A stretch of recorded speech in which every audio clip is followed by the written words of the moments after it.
میم یہ بتائیے کہ بہت وقت گزر گیا، مسلمانوں میں کوئی ہم ایسی انوینشن بھی نہیں دیکھتے.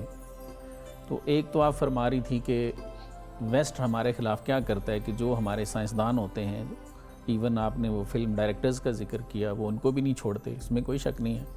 تو یہ بتائیں کہ اس لحاظ سے تو ابھی ہمارا بھی تو ملک ہے، تو اس ریشو سے جو آج کل جیسے ہونا چاہیے یا ویسٹ میں جس ترقی سے وہ آگے جا رہے ہیں، وہ ہمارے ہاں کیوں نہیں نظر آتی، اور کوئی ایسی قابل قدر کوئی انوینشن کیوں نہیں سامنے آتی؟ سر دیکھیے، انوینشن تب ہوتی ہے جب وسائل ہوں. ایک ہے. تو پہلی بات تو یہ ہے کہ پنپنے ہی نہیں دیا جاتا، صحیح. جو قابل شخص ہوتا ہے اس کو مروا دیا جاتا ہے. ٹھیک. دوسری بات یہ ہے کہ انوینشن کے لیے آپ کو وسائل درکار ہیں. بالکل ٹھیک. تو کرپشن نے جکڑا ہوا ہے معاشرے کو. صحیح. ہمارے اپنے ملک میں جتنی کرپشن زیادہ ہے، بالکل ٹھیک. تو آپ کے تو مریض کے پاس وینٹیلیٹر نہیں، بالکل تو ایسے ہی. انوینشن کے وسائل کہاں سے آئیں گے؟ بالکل ٹھیک. مسلمان تو اتنا باصلاحیت ہے کہ امریکہ میں یہ بات مشہور ہے کہ پورا امریکہ پاکستانی ڈاکٹرز کے شولڈرز پہ رن کر رہا ہے. اللہ اکبر. اتنے قابل ڈاکٹرز ہیں، جس شعبے میں قدم رکھیں بر صغیر کے لوگ، اس میں انڈیا کے لوگ بھی شامل ہیں. صحیح. بر صغیر کے لوگ اتنے زیادہ قابل ہیں، میں اتنے ذہین ہیں. ایک سیکنڈ پھر کیا کریں؟ یہ اپنے حکمرانوں کو سلوٹ کریں، پھر ان کو سلام جی کریں. ہاں، یہ ان کی غلطی ہے.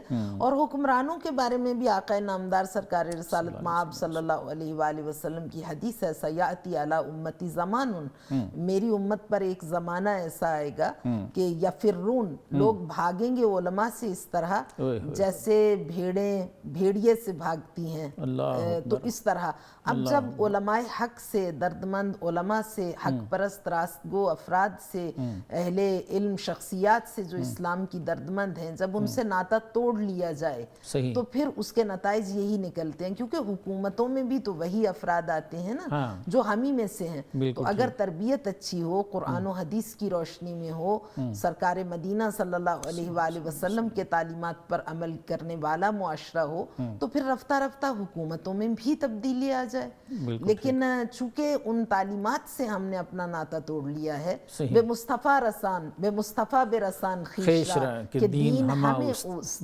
تم اگر چاہتے ہو دین کی تعلیمات کو اپنانا تو سرکار مدینہ صلی اللہ علیہ وآلہ وسلم کے تعلیمات سے خود کو وابستہ کرو.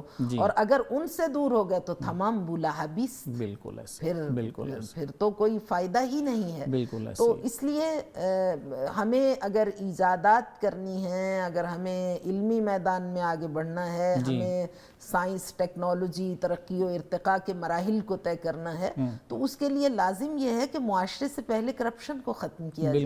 بالکل ٹھیک فرما رہی ہیں آپ.